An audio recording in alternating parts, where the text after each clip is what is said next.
તમે બધા એકાદશી કરો છો ને? બધા કરો છો ને? કેટલા જણા કરે છે? હાથ ઊંચા કરે. વાહ, ખરેખર કુકુડિયું ગામ છે. એકાદશી કરીએ તો વાહ વાહ. કેટલા લોકો નથી કરતા? હાથ ઊંચા કરે. વાહ. એકાદશી ના દિવસે આપણે બધા એવું માનીએ છીએ કે એકાદશી એટલે કેવલ સાબુદાણાની ખીચડી ખાઈને કરવાની એકાદશી અને એમાં ખાવું પીવું નહીં, એ એકાદશી. પણ એકાદશીનો જો ગંભીર અર્થને સમજવો હોય, એકાદશીને જો વાસ્ટ અર્થમાં જોવો હોય, એનો બહુ સુંદર અર્થ થાય છે. 11 ઇન્દ્રિયોની જેમાં શુદ્ધિ કરવાનો જે દિવસ એ એકાદશી છે. એકાદશી એટલે કઈ ખાલી ખાવા પીવાનું છોડવું એકાદશી નથી. આ ખાવા પીવાનો છોડવા પાછળનો લોજિક શું છે? છોકરો યુનિફોર્મ ને ઘરે પહેરેતો હોય તો યુનિફોર્મ ઘરે કેમ પહેરે છે? કારણ કે સ્કૂલમાં ભણવા જવું છે ને, પણ ઘરે યુનિફોર્મ પહેરીને બેઠો રહીને એમ કે હું તો ભણું છું, હું તો ભણું છું. It doesn't make any sense. એકાદશીના દિવસે કેવલ સાબુદાણાની ખીચડી ખાવીને એ યુનિફોર્મ પહેરીને આપણે બેઠા હોઈએ છીએ કે મેં એકાદશી કરી, પણ એ એકાદશી શેના માટે કરી? એ ખાવું પીવું કેમ નથી? એનો ઉદ્દેશ શું છે? 11 ઇન્દ્રિયોને જેના અંદર આપણે શુદ્ધ કરી શકીએ, જે દિવસના દિવસે કેમ નથી ખાવાનું, કેમ નથી પીવાનું? કારણ કે જ્યારે તમે ભોજન કરો છો ને, એ અન્નના અંદર પણ માણસ જ્યારે વધારે પડતું ખાઈ લે છે ત્યારે એના અંદર આળસ આવે છે, લેઝીનેસ આવે છે. જે પ્રકારનું અન્ન એ માણસ ખાય છે એ પ્રકારના અન્નના વાઇબ્રેશન્સ એના મનમાં આવે છે. તમે જેવું ખાશો ને એવું તમારું માઇન્ડ, એ રીતે તમારા વિચારો આવશે. ધર્મશાસ્ત્રના અંદર એવું કહેવાયું છે ને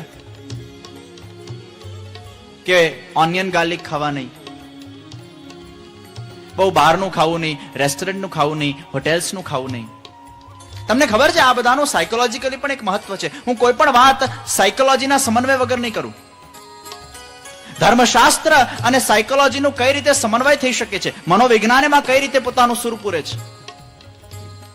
તમે જ્યારે બહારનું ખાવા જાઓ છો ને, ત્યારે તમારા જે ખાવાનું બનાવનાર જે વ્યક્તિ છે ને, એના મનમાં એક જ ઉદ્દેશ્ય છે કે હું આ ખાવાનું બનાવીશ ને એટલે મને આમાંથી પૈસા મળશે. એટલે ખાવાનું બનાવવા પાછળનું પેલા વ્યક્તિનું એક જ ઉદ્દેશ્ય છે, આમાંથી મને પૈસા મળશે. પૈસા પૈસા પૈસા પૈસા પૈસા પૈસા પૈસા. સ્વાર્થ સ્વાર્થ સ્વાર્થ સ્વાર્થ સ્વાર્થ. સ્વાર્થ અને પૈસાના લક્ષ્યથી એ વ્યક્તિ ભોજનને બનાવે છે. એટલે ભોજનના અંદર શું નાખે છે? સ્વાર્થ અને પૈસાના વાઇબ્રેશન્સ નાખે છે. અને એ ભોજનને જ્યારે તમે વધારે ખાઓ ને, રેસ્ટોરન્ટ્સનું ને હોટેલનું, ત્યારે તમારું માઇન્ડ પણ અતિશય સ્વાર્થી બને, તમારું માઇન્ડ પણ અતિશય મની માઇન્ડેડ બને. કારણ કે એ ઉદ્દેશ્યથી એને ભોજન બનાવ્યું છે. એ જ ભોજન જ્યારે તમે તમારા ઘરમાં ખાઓ છો ને, ત્યારે ઘરના અંદર જ્યારે પારિવારિક ભોજન બનતું હોય, કોઈ પત્ની પોતાના પતિ માટે ભોજન બનાવે, કોઈ બેન પોતાના ભાઈ માટે ભોજન બનાવે, જ્યારે એ પરિવારના અંદર જ્યારે ઘરે ભોજન બનતું હોય, ત્યારે એ ભોજનના અંદર સૌથી પહેલા એ ભોજનની ભાવના એ નિસ્વાર્થ ભાવના છે. એમાં કોઈ સ્વાર્થ નથી, એમાં ફિલિંગ્સ છે, એમાં પ્રેમ છે. કોઈ પણ પત્ની એમ વિચારીને ભોજન બનાવે છે કે મને આમાંથી 5 પૈસા મળશે, હું આટલું સરસ ભોજન બનાવીશ. घर के भोजन के अंदर निस्वार्थ भावना है, और वो निस्वार्थ भाव से बनाया गया भोजन जब हम खुद, हमारा परिवार उसको ग्रहण करता है, तो एना अंदर कई फीलिंग्स आवे छे. प्रेम, स्नेह, भाव, ए वाइब्रेशंस एना अंदर आवे छे. ઘરમાં જો ઠાકોરજી બિરાજતા હોય અને એ ભોજનને જો ઠાકોરજીના લક્ષ્યથી બનાવવામાં આવે કે મારા ઠાકોરજી માટે આ હું ભોજન બનાવું છું, તો એ ઠાકોરજીના ભાવથી, સ્મરણથી બનાવેલા ભોજનના અંદર એ સાત્વિકતા આવે છે. અને એ ઠાકોરજી આરોગ્યા પછી જ્યારે આપણે સમર્પિત આરોગ્ય છે, ત્યારે એ સમર્પિત ભોજનમાંથી પણ એ સાત્વિક વાઇબ્રેશન્સ આવે છે. सोना सुगंध છે. जो भाव से तुम भोजन बनाओगे, वो भाव वाइब्रेशंस के रूप में उस भोजन के अंदर आप डाल रहे हो. એટલે ધર્મશાસ્ત્ર કે છે કે ભોજન બનાવતી વખતે ને ભોજન કરતી વખતે મૌન ધારણ કરો. બનાવતી વખતે પણ મૌન, કરતી વખતે પણ મૌન. કોણ આટલું પાડે છે? ઘણી વાર મેં તો અમેરિકાના અંદર, ભારતમાં પણ ઘણી જગ્યાએ કિચનમાં જ મોટા ટીવી મૂકેલા હોય. રસોઈ કરતા કરતા પેલો ટીવી જોતા જોતા કિચનમાં રસોઈ બનાવે. રોટી વેલતા વેલતા પેલો હોરર ફિલ્મ ચાલતી હોય અને હોરર ફિલ્મ જોતા જોતા જો રોટી વેલે તો એ રોટીના અંદર શું નાખે છે? ડર. અને આ છોકરાઓ આવી રોટી ખાય કેવા બને? ડરપોક. ફોન પર વાત કરતા કરતા ભોજન બને અને ફોન પર વાત કરતા કરતા જયારે ભોજન બનતું હોય ત્યારે એના અંદર તારા ઘરમાં શું ચાલે છે ને મારા ઘરમાં આ ચાલે છે ને કાલે શું ખાધેલું ને આજે શું ખાધેલું, તારો પતિ શું કરે છે ને મારો પતિ આમ કરે છે ને કાલે આ પાર્ટીમાં ગયા તો અહીંયા ગપ્પા મારેલો ને આ નિંદા કરી હતી, અહીંયા સ્તુતિ કરી, પેલો માણસ આમ કીધું તો આમ. આ બધા ભાવો સાથે જયારે તમે રસોઈ બનાવો ત્યારે આ બધાના અંદર તમે શું નાખો છો? ભોજન બનાવતી વખતે પણ પ્રભુનું સ્મરણ થવું જોઈએ. એટલે પ્રભુના સ્મરણ કરતા કરતા જયારે ભોજન બને એ વાઇબ્રેશન્સ તમે એમાં મૂકો છો. અને ભોજન કરતી વખતે પણ મૌન હોવું જોઈએ. ધર્મશાસ્ત્ર કહે છે કે ભોજન જયારે કરો ને મૌન થઈને કરો. હવે આજના જમાનામાં બધી મીટિંગો જ ભોજન વખતે થતી હોય છે. મોટા ભાગની મીટિંગ્સ ભોજન વખતે થાય છે. મોટા ભાગની ચર્ચા ભોજન વખતે થાય છે કે નહીં? ટીવી જોતા જોતા ભોજન થાય. તમને ખબર છે આપણી ડાયજેસ્ટિવ સિસ્ટમ એને આપણા માઇન્ડથી પહેલા કેવું પડે છે તારા અંદર શું શું આવી રહ્યું છે. જ્યારે આપણે મૌન રાખીને ભોજન કરીએ ને ફૂલ કોન્સન્ટ્રેશન સાથે, ત્યારે એક કોરામ ઉપાડીએ એટલે આપણે આ કોરને જોઈએ કે આ વસ્તુ મારા અંદર આવવાની છે. એટલે આપણા સબકોન્શિયસ માઇન્ડથી આપણે આપણી હોજરીને કહીએ છીએ, ડાયજેસ્ટિવ સિસ્ટમને, કે તારા અંદર આટલું આવી રહ્યું છે અને એ સિસ્ટમ એને એક્સેપ્ટ કરે છે. પણ જ્યારે તમારું ધ્યાન એ ભોજનમાં નથી હોતું ને, ટીવીમાં હોય છે, વાતચીતમાં હોય છે, મોબાઈલ્સ પર હોય છે, ફોન્સ પર હોય છે, ત્યારે તમે અંદર શું નાખી રહ્યા છો તમને ખબર નથી. એટલે બિચારી હોજરીને ખબર જ નથી પડતી કે મારા અંદર શું આવી રહ્યું છે અને ઓવરલોડ થઈ જાય છે. એટલે આજે લોકોને ઇનડાઇજેશનના પ્રોબ્લેમ્સ છે, because they are not concentrating on what they are eating. ભોજન કે વખત પૂર્ણ મૌન હોના ચાહીએ. એટલે જ આ બધા પ્રોબ્લેમ્સ છે. ધર્મશાસ્ત્ર કે છે એકાદશીના દિવસે કેમ નથી ભોજન કરવાનું, એનું એક જ લક્ષ્ય છે કે એકાદશીનો દિવસ એ એક દિવસ 11 ઇન્દ્રિયોથી ભગવાનનું ભજન કરવાનું આ દિવસ છે. એક નિયમ લઈને જજો શ્રીનાથ ચૈત્રની આ કથાના પૂર્ણાહુતિના દિવસે કે મહિનાના 30 દિવસમાંથી ભલે 2 એકાદશી ન કરીએ પણ એક દિવસ એવો કાઢીએ કે અમારા 24 કલાક અમે પ્રભુમાં સમર્પિત કરીએ. મહિનાનો એક દિવસ એવો કાઢો કે ભગવદમય બને, પ્રભુમય બને. એકાદશીના દિવસે એવા નિયમો લો કે આખો દિવસ એ ઠાકોરજીના સ્મરણના અંદર વ્યતીત થાય. અને એટલે નથી ભોજન કરવાનું કે આપણે આપણી 11 ઇન્દ્રિયો દ્વારા પ્રભુ સ્મરણના માધ્યમથી આ ઇન્દ્રિયોને શુદ્ધ બનાવી શકીએ, આ ઇન્દ્રિયોને અલૌકિક બનાવી શકીએ. નિયમ લો, એકાદશીના દિવસે બ્રહ્મ મુહૂર્તમાં ઉઠો સવારે 4 વાગે. નિયમ લો, એકાદશીના દિવસે કોઈક મંત્રનું અનુષ્ઠાન થાય, ઠાકોરજીની સેવા કર્યા પછી સત્સંગ થાય, આપણા સંપ્રદાયનું વાંચન કરીએ, કંઈક સારું જાણીએ, કોઈ સારી ડીવીડીઝ જોઈએ જેનાથી આપણા ભગવાન વિશે આપણને નોલેજ પડે. એકાદશીના દિવસે નો ફોન, એકાદશીના દિવસે નો SMS, એકાદશીના દિવસે નો જુઠ્ઠું, એકાદશીના દિવસે નો ક્રોધ, એકાદશીના દિવસે જેટલી પણ તમારા અંદરની ખરાબ આદતો છે ને એ એકાદશીના દિવસે એને શુદ્ધ બનાવો. અને આવી જ્યારે એકાદશી થશે ને ત્યારે તમે ભગવાનને કહી શકશો, હે ભગવાન, હું તારા માટે એક દિવસ જીવ્યો. નાનપણથી છોકરાઓને આ સંસ્કાર આપશો ને, 50 દિવસ, 50 વર્ષ જો મહિનામાં એક દિવસ આપણે ભગવાન માટે કાઢતા જઈએ તો 12 મલ્ટીપ્લાય બાય 50 કેટલા થયા? 12 મલ્ટીપ્લાય બાય 50 650, અરાઉન્ડ 700. કેટલા થયા? 600. 12 into 50 600 એટલે અરાઉન્ડ અપ્રોક્સિમેટલી 2.5 વર્ષ. તમે જયારે ઉપર જશો ને ત્યારે ભગવાનને તમે ઉપર જઈને કહેશો, હે ભગવાન, તારા આપેલા 80 વર્ષોમાંથી 2.5 વર્ષ હું તારા માટે જીવ્યો, 2.5 વર્ષ મેં તારા માટે કાઢ્યા. મહિનામાં એક દિવસ ભગવાન માટે કાઢવાનો જે નિયમ એ એકાદશી છે. ખાલી ખીચડી ખાઈને એકાદશી કરવી એકાદશી નથી. एक दिन परमात्मा के लिए निकालो. वो एक दिन को 11 इंद्रियों से परमात्मा के स्मरण करके वो इंद्रियों को शुद्ध बनाओ. यही सच्ची एकादशी है. सात्विक आहार જ્યારે એકાદશીના દિવસે લેવામાં આવે છે ફરાર, ત્યારે સાત્વિક વિચારો આવે છે. પણ માણસનું માઇન્ડ એટલું બધું ક્રિએટિવ છે ને, કોઈએ નકોડી એકાદશી કરી હોય ને તો માઇન્ડ ઇઝ સો ક્રિએટિવ. કેમ કે આપણી જે કોન્શિયસ માઇન્ડ થી ઈચ્છા પૂરી નથી થતી એ આપણે સબકોન્શિયસ માઇન્ડ થી પૂરી કરીએ છીએ.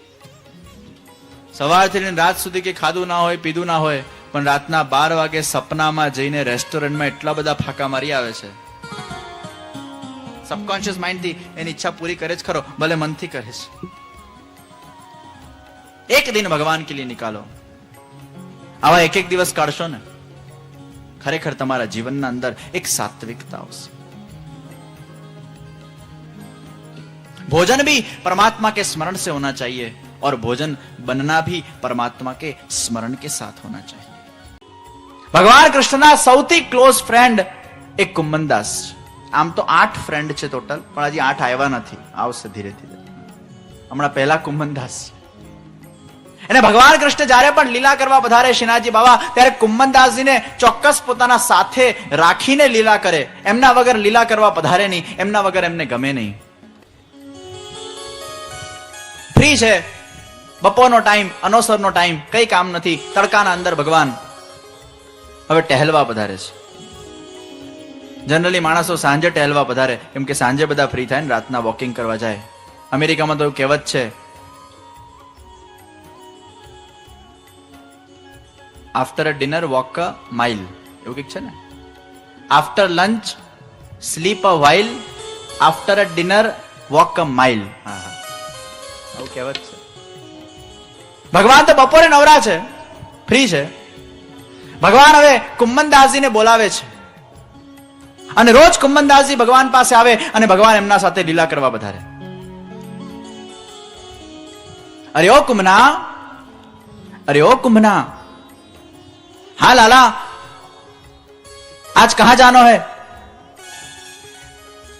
ત્યાં શ્રીનાથજી બાबा के, कुमना आज तो है ना ये गांव जानो है, इस ग्वालिन के ऊपर कृपा करनी है, चलो लाला पधारो, मैं आपका सारथी हूं, बस मेरे ऊपर विराजमान हो. શ્રીનાથજી બાવાને ધીરેથી કુંભનદાસજી ઉચકે અને ઉચકીને પોતાના કંધા ઉપર બેસાડે. શ્રીનાથજી બાવા કુંભનદાસજીના કંધા ઉપર બિરાજમાન થઈ જાય. બંને સુંદર કોમળ ચરણારવિંદો એ કંધાના નીચે લટકી રહ્યા છે. શ્રીનાથજી બાવાના બંને હસ્ત કુંભનદાસજીના માથા ઉપર છે. શ્રીનાથજી બાવાનો એ સુંદર શ્યામ સુંદર મુખારવિંદ એ કુંભનદાસજીના મુખારવિંદના ઉપર છે. બંને હસ્ત એ કુંભનદાસજીના માથા પર મૂકીને બંને પગને એના સ્કંદ ઉપર લટકાવીને મંદ મંદ મુસ્કાતા મુસ્કાતા શ્રીનાથજી બાબા જે સુંદર રીતે શોભાયમાન થઈ રહ્યા છે. क्या दिव्य शोभा, क्या दिव्य सौंदर्यमान स्वरूप को श्रीनाथजी बाबा ने धारण किया है और ये सवारी अब निकल पड़ी है. धन्य भाग है कुंभनदास जीना के साक्षात परब्रह्म परमात्मा ईश्वर एना कंधाओं पर विराजमान થઈને એક સવારી બનાવીને સારથી બનાવીને અમારા શ્રીનાથજી આગળ વધી રહ્યા છે. કુંભનદાસજી સાથે સુંદર સુમધુર વાર્તાલાપ ચાલતું જાય અને એકદમ વફાદાર ભગવાનના સેવક એક કુંભનદાસજી પ્રભુની દરેક સુંદર રસમય વાતોને હૃદયમાં ઉતારતા જાય. ચલ કુમરા, બસ યહાં રૂક. એક સરસ મજાનો વૃક્ષ હતો, એકદમ ઘન સઘન વૃક્ષ હતો. ત્યાં સવારી રોકાઈ છે. ધીરેથી શ્રીનાથજી બાબાને ઉતાર્યા છે. શ્રીનાથજી બાવાએ બધું જ કુંભનદાસજીને સમજાવી દીધું છે. તમારે ક્યાં ઉભા રહેવાનું, શું કરવાનું, બધા ઈશારાઓ સમજાવી દીધા. ક્યાં શું સંકેત કરવું તો શું કરવાનું. આ બંને ખેલાડી ખેલ કરવા નીકળી પડ્યા છે. એક વૃક્ષની ઓટના અંદર શ્રીનાથજી બાવા સંતાઈ ગયા છે અને કુંભનદાસજી દૂર ઉભા છે જમણી બાજુ. વૃક્ષની ઓટમાં જ્યાં શ્રીનાથજી સંતાયા છે અને દૂરથી તડકાના અંદર ચાલતી ચાલતી એક ગ્વાલિની આવી રહી છે. જેમ જેમ એ ગ્વાલિની પાસે આવી રહી છે, અમારા શ્રીનાથજી બાબાએ છડી લીધી છે અને છડી લઈને એનો રસ્તો રોક્યો છે. અરે ઓ ગ્વાલિની, तू कौन गांव से आई है री? मैं गांठियोली गांव से आई हूं लाला. अरे तुम्हारा मुखारविंद तो वो पर्वत के ऊपर जो देवदमन है ना, एकदम उनके जैसा दिख रहा है. अरे ग्वालिनी, मैं वो पर्वत का देवदमन ही तो हूं. अच्छा, तुम ऊपर से नीचे भी आ सकते हो? हाँ ग्वालिनी, तुम जैसे भक्तों पर कृपा करने के लिए मैं साक्षात यहां पधारा हूं. वाह लाला, तेरे दर्शन करके हम धन्यता का अनुभव कर रहे हैं. वैसे भी रोज जब तेरे दर्शन करने आए हमें बहुत अंदर से आनंद होए. आज साक्षात तो हमारे सामने प्रकट भयो है.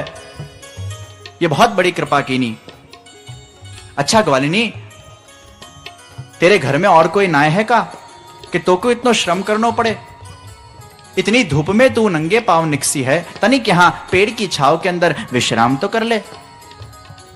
अरे लाला, मुझे बहुत अवेर हो रही है.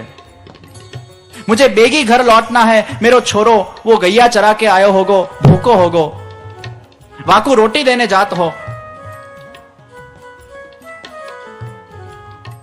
શ્રીનાથજી બાવા કશું બોલ્યા નથી અને ગ્વાલિની બસ મુસ્કુરાઈને આગળ આગળ ચાલવા લાગી. શ્રીનાથજી વિચાર કરે, આ તો કઈ દાવો પાર પડ્યો નહીં. અરે ઓ ગ્વાલિની, અરે रुक तो जा. इतनी धूप में तू निकसी है, तनिक यहां विश्राम करके थोड़ो जलपान तो करती जा. वहां में तो को क्या वेर होगी. વૃંદાવનની આટલી ધૂપના અંદર, આટલા તડકાના અંદર પેલી ગ્વાલિની ચાલતી ચાલતી મનમાં વિચાર આવ્યો. જલનું નામ સાંભળતા એની તરસ વધી ગઈ છે.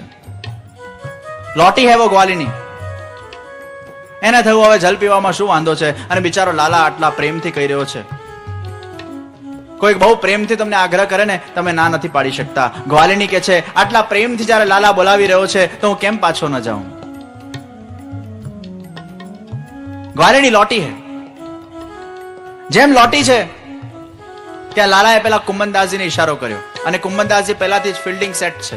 પેલો મટુકી લઈને ઉભા છે જલની. ए कुमना, चल जल्दी आ, ये ग्वालिनी को जल पिला, बहुत प्यासी है. बैठ ग्वालिनी इधर, और तेरे जो माथे पे जो पोटली है ना वो जरा निकाल. यहां बंदरन का बहुत भय है. ला तेरी पोटली मुझे दे, मैं इसको बंदरन से बचाए के रखूं. ग्वालिनीએ કીધું, લે આ પોટલી લે. અહીંયા કુંભનદાસજી આવ્યા છે. ખોબો ભરીને ગ્વાલિની એ જલને પી રહી છે અને જેટલી વારમાં એ જલ પીવાઈ રહ્યું છે એટલી વારમાં શ્રીનાથજી બાવા ઝાડના પાછળ જઈને પોટલી ખોલીને 2 રોટલી કાઢી છે, પોટલી બંધ કરી છે, પાછા આવ્યા છે. ले ग्वालिनी तेरी पोटली, इसको बंदरन से बचाए के रखी है, संभल के जाना, आगे बंदर बहुत है. ग्वालिनी ने थયું, आ लालो કેટલો બધો દયાળુ છે. वाह लाला, तू बहुत सयानो है, बहुत दयालु है, तो हमें बहुत प्रिय है. इतनी धूप के अंदर तूने मुझे जल पिलाया, बंदरन से मेरी ये पुटली को बचाई. वाह लाला, तू धन्य है, तेरी कृपा वो धन्य है. बस अब तेरा ही स्मरण होगा पूरे रास्ते के अंदर.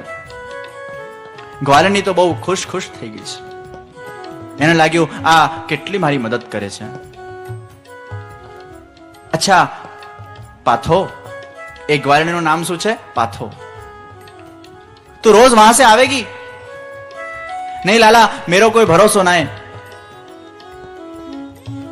એમ કહીને ગ્વાલિની ચાલતી ગઈ આગળ. જ્યાં ગ્વાલિની આગળ વધી છે ત્યાં કુંભનદાસજીને શ્રીનાથજી બોલાયો, એ કુંભના, ચલ જલ્દી આ, જલ્દી આ, બેઠ યહાં. કુંભનદાસજીને બેસાડ્યા. 2 રોટલી કાઢી, एक कुंभना ने आपी, एक पोते राखी.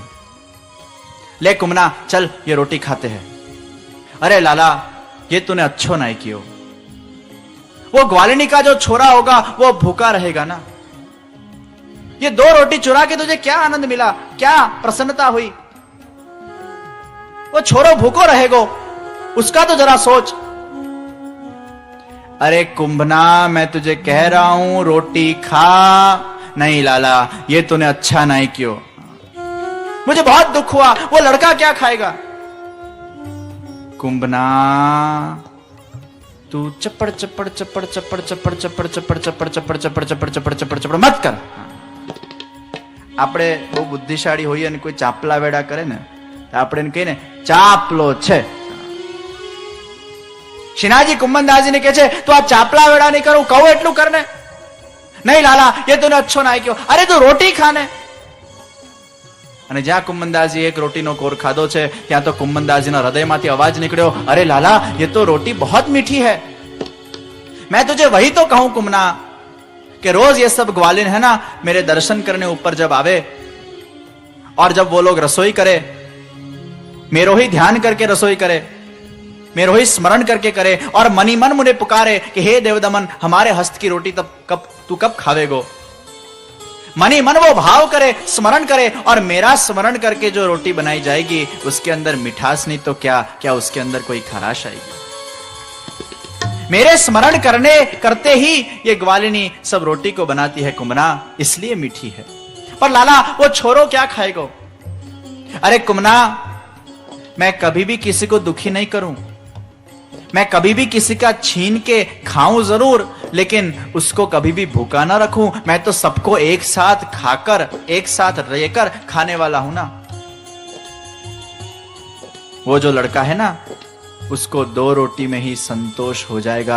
4 में से 2 रोटी तो मैंने चुरा ली, लेकिन वो 2 रोटी को खाएगा और वो छोरे को संतोष हो जाएगा, तृप्ति हो जाएगी, उसकी सगरी भूख वो भाजी जाएगी। ठीक है लाला तेरी लीला तू जाने। બંને પ્રેમથી રોટીને ખાધી છે। ફરી શ્રીનાથજી બાવા કુંભનદાસજીના એ કંધા પર ચડીને પધારી ગયા છે પોતાના મંદિરમાં। રોજ ભગવાન કૃષ્ણ ભગવાન શ્રીનાથજી કુંભનદાસજીના સ્કંદ પર જઈને અલગ અલગ પ્રકારે અલગ અલગ જગ્યાએ પધારે। પહેલો દિવસ પત્યો, બીજા દિવસની સવાર પડી, નવી ગિલ્લી નવો દાવ। પ્લેયર સેજ છે, જેમ ક્રિકેટ મેચ હોય ને એના અંદર પ્લેયર 2 હોય, સામ સામે રમે, ફિલ્ડિંગ આખી સેટ હોય અને એ ફિલ્ડિંગ સેટના અંદર ક્રિકેટના અંદર બધા જ ઈશારા હોય। આમ એટલે નો બોલ, આમ એટલે 6, આમ એટલે આઉટ, આમ એટલે 4। સિરીઝ હોય ને આખી, એમાં રોજ વન ડે સિરીઝ હોય, દર 2 દિવસે મેચ થાય। પ્લેયર સેજ હોય, વેન્યુ બદલાઈ જાય। અહીંયા ખેલાડીમાં કુંભનદાસ અને શ્રીનાથજી છે, પણ વેન્યુ બદલાઈ રહ્યો છે, વેન્યુ બદલાઈ ગયો છે। બીજો દિવસ થયો અને ભગવાને બીજો ડ્રામા ઉત્પન્ન કર્યું છે। अरे मेरे पैर में बहुत जोर से कांटा लगे हुए हैं, कोई बचाओ बचाओ बचाओ बचाओ बचाओ, अरे कोई है? जोरથી घाटो पाड्यो છે। दूरથી एक ग्वालिनी दौड़ती आवे छे, अरे लाला ये क्या हुआ, तेरे पैर में इतना बड़ा कांटा? अरे ग्वालिनी जरा આ કાંટા નિકાલ દેના। ગ્વાલીએ પોતાના માથા પરથી એ દહીંની છાસની હાંડી નીચે પધરાવી, બેઠી છે। લાલા પણ બેસી ગયા અને લાલાએ આમ એક લાંબો પગ કર્યો અને લાંબો પગ કરીને ગ્વાલિનીના ખોડામાં મૂક્યો। જ્યાં ગ્વાલિનીના ખોડામાં એ પગ પધરાવ્યા છે, બંને હસ્તથી એ ચરણારવિંદને ગ્વાલિનીએ ઝીલ્યા છે। એ સુંદર ચરણારવિંદના સ્પર્શ માત્રથી એ ગ્વાલિનીનું હૃદય એ દ્રવીભૂત થઈ ગયું છે। જે ચરણારવિંદના સ્પર્શ કરવા માટે અનેક તપસ્વીઓ તપસ્યા કરે છે, જે ચરણારવિંદના સ્પર્શ કરવા માટે ભક્તો એ પ્રભુની ભક્તિ કરે છે, આજે એ સાક્ષાત કૃષ્ણ ભગવાનના ચરણારવિંદ એ આ ગ્વાલિનીના ખોડામાં છે। ચરણારવિંદના સ્પર્શ થતા વેત ગ્વાલિનીનું હૈયું ભરાઈ ગયું છે। એટલા સુંદર કોમલ ચરણારવિંદ છે સુંદર લાલાશ દેખાઈ રહી છે અને ચરણારવિંદ માંથી પણ સુંદર અત્તરની સુગંધ આવી રહી છે. એ સુગંધમાં એને ઘેન ચડી રહ્યો છે. ડાબા હાથથી કાંટાને કાઢી રહી છે અને બીજા હાથથી એ ચરણારવિંદને સહેલાવી રહી છે. જેમ જેમ એ ચરણારવિંદને સહેલાવતી જાય છે તેમ તેમ એના અંદરના ભાવો એ પ્રજ્વલિત થઈ રહ્યા છે. એની રોમ રોમ રોમાંચિત થઈ રહી છે. ગ્વાલિનીને વિચાર થયો કે આવા ચરણારવિંદ પાછા ક્યારે હાથમાં આવવાના. સહેલાવતી જાય છે પ્રેમથી ચરણારવિંદોને. કાંટો તો ક્યારનો નીકળી ગયો છે પણ ચરણારવિંદને સહેલાવવાનું ચાલુ છે. શિનાજી તો આમ સરસ રિલેક્સ થઈને બેઠા છે. આમ બે હાથ પાછળ, એક હાથ પગ લાંબો. હવે પોતે તો કઈ કરવા આ વખતે સક્ષમ નથી એટલે કુંમનદાસજીને ઈશારો કર્યો. કુંમનદાસજી રાહ જોઈને જ બેઠા છે ક્યારે ઈશારો કરે. શિનાજીએ કુમરાને કીધું, કુમરા જલ્દી આવો, જલ્દી આવો, જલ્દી આવો. કુંમનદાસજી ગભરાઈ રહ્યા છે. કુંમનદાસજી વિચાર કરે, ગયા વખતે તો મારે ખાલી પેલી ગ્વાલિનીને જલ પીવડાવવાનું હતું ને પોટલા પોટલીનું બધું કામ તમે પોતે કરેલું. આ વખતે તમે તો રિલેક્સ થઈને બેઠા છો, તમે કશું કરવાના નથી. એટલે આ વખતે જે કરવાનું છે એ મારે જ કરવાનું છે. હવે કુંમનદાસજી ગભરાય છે, એ આવી નથી રહ્યા. અરે કુમના જલ્દી આવો, ये हांडी ले और डायरेक्ट मेरे मुंह में डाल. કુંમનદાસજી કહે છે કે આ તો બહુ રિસ્કી ખાતું છે. પેલી ગ્વાલિનીનું મોઢું નીચું છે, આંખ બંધ છે અને હું એને હાંડી પીવડાવવા જો અમારા શિનાજી બાબાને જાઉં અને પેલાની આંખો ખુલી જાય ને પેલીને લાગે આ લાલા સત્યા કુમનો પણ આવો છે. એ ગભરાઈ રહ્યો છે, આવતો નથી. આવી કોઈ સિચ્યુએશન હોય ને તમે કોઈને બોલાવો નહીં, આવે નહીં, તમે કઈ કરી શકતા હો નહીં, તમને કેવું ફ્રસ્ટ્રેશન થાય ને કે આ સાંભળતો નથી, આ આવતો નથી, આ કેવો છે. અરે કુમના જલ્દી આ, જલ્દી આ, જલ્દી આ, જલ્દી આ. બહુ ફોર્સફુલી જયારે કુમરાને કીધું ત્યારે માંડ ગભરાતો ગભરાતો કુંમનદાસજી આવે છે. ધીરેથી હાંડી લીધી. પેલી વહુ તો ધ્યાનમગ્ન છે, સહેલાવી રહી છે ચરણને. અહીંયા ચરણને સહેલાવતી જાય છે. અહીંયા એ છાસની હાંડી લીધી છે અને શિનાજી બાબાએ આ મોઢું ખોલ્યું. કુંમનદાસજી હાંડી લીધી અને ડાયરેક્ટ ડાયલિંગ મોઢામાં કર્યું છે. ડાયરેક્ટ છાસ મોઢામાં ગઈ, ફૂકો ભરાયો અને જ્યાં છાસનો ઓવરલોડ મોઢામાં થયો ત્યાં એ છાસની પિચકારી એ ગ્વાલિનીના માથા પર પડી છે. પેલી ચમકી ગઈ છે, ઊભી થઈ. એ લાલા, ये बरजोरी अच्छी ना है, ये कपट है. ये अच्छो ना है क्यों, पूरी मेरी छास तूने पी ली. लाला के छे, अरे ग्वालिनी तू कम कपटी है का? मैंने क्या किया लाला? तू इतनी देर मेरे चरणारविंदों के साथ क्या कर रही थी? तू मेरे चरणारविंद को सहला सहला के तेरा आनंद ले रही थी. यहां मैं तेरी छास को ग्रहण करके मेरा आनंद ले रहा था. तू तेरा आनंद ले, मैं मेरा आनंद लूं. हिसाब बराबर है. Tit for tat. तू तारो आनंद ले, मारो आनंद लो. अब तू घंटन तक मेरे पैरों को ऐसे सहलाती जाए. वो कांटा तो कब का निकल गया था. और મને તો દર 10-10 મિનિટે કઈ ને કઈ ભોજન જોઈએ. શિનાજી બાબા કૃષ્ણ ભગવાન કેટલું બધું ભોગ આરોગે ને, દર 10-15-20 મિનિટ પછી કઈ ને કઈ ચાલતું જ હોય. માખણ મિશ્રી, તું આટલી વાર સુધી મારા પગને સહેલાયા કરે અને મને ભૂખ ના લાગે એવું બને, મારે કંઈક તો પીવું પડે ને. એટલે તારી છાસને મેં પી લીધી છે. હવે ગ્વાલિની મોઢું નીચું કરીને શરમાઈ ગઈ છે. બોલે તો પણ શું બોલે, વાત સાચી છે. અને શરમાતા શરમાતા ગ્વાલિની લાલાને કીધું છે, ઠીક है लाला, अपनो मान के तुझे माफ कर देते. अरे ग्वालिनी सुन, रोज ये छाछ की हांडी लाना. हाँ, जिस दिन तू छाछ की हांडी इस मार्ग से नहीं लावेगी, तेरी सगरी छाछ को हम लूट लेंगे. હવે નેગ બાંધી દીધો ભગવાને, છાશ રોજ તારે લાવવાની નક્કી. આ ગ્વાલિની ઉપર કૃપા કરીને ભગવાન પધારી ગયા છે ફરી પોતાના મંદિરમાં. રોજ આવી અનેક અનેક પ્રકારની સુંદર લીલાઓના માધ્યમથી એ ભક્તો પર ભગવાનનો કૃપા કરવાનો એક અલગ જ સ્વભાવ હતો. સાક્ષાત પ્રગટ થઈને ભગવાન આવી સુંદર સુંદર લીલાઓ કરતા, ભક્તોને ભક્તિ પ્રદાન કરતા. અને જેના સાથે આ લીલા થઈ હોય ને, પછી એ ક્યારે પણ જીવનભર એ પરમાત્માનો અહેસાસને ભૂલી શકાતું નથી. એ પરમાત્માના રસાનુભવને ભૂલી શકતો નથી. એના હૃદયમાં, એની રોમ રોમમાં, એના ચિત્તમાં, એના મનમાં, એના અંતઃકરણમાં એ કૃષ્ણ વસી જાય છે.